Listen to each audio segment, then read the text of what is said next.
ଏବେ ମମ୍ମା ଆଣିଛନ୍ତି ମୋ ପାଇଁ ଗୋଟେ ଗିଫ୍ଟ ଯେଉଁଟାକି ନାନୀ ପଠାଇଥିଲେ ମୋ ପାଇଁ ଗୋଟେ ଘଣ୍ଟା। ତ ସେଇଟା ଏବେ ମମ୍ମା ଦେଉଛନ୍ତି। ତ ଏଇଠି ତ ଜେଜି ଆଉ ମମ୍ମା ବୋବା ଆସିସାରିଲେଣି।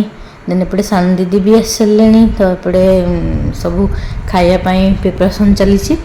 ତ ଏପଟେ ମାଆ ଆଉ ବାପା ବି ଆସିସାରିଲେଣି। ତ ମାଆ ଏଠି ବସିଛି ଆଣ୍ଡ ଦେନ୍ ଏଠି ଭାଇନା ବି ବସିଛନ୍ତି। ଏଠି ବାପା ଆଉ ବୋବା ବି ଆସିଛନ୍ତି।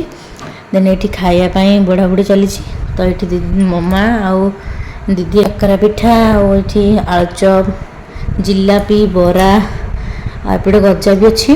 ଆଉ ଏପଟେ ଆରିସା ପିଠା ଆଉ ଏଇଠି ପୋଡ଼ ପିଠା ବି ଆସିଛି। ମିଠା ବହୁତ ସାରା ଆସିଛି। ଆଉ ଏପଟେ ଧଳା କଳା ମିଠା ଖୁଆଉଛି। ତ ମାଆ ଆଗ କହିବ। ତ ଏଠି ମାଆ ମୋତେ ସବୁ ଜିନିଷ ଦେଇକି ଏବେ ସେ ଖୁଆଉଛି। ତ ଏପଟେ ଜେଜି ଏପଟେ ସମସ୍ତେ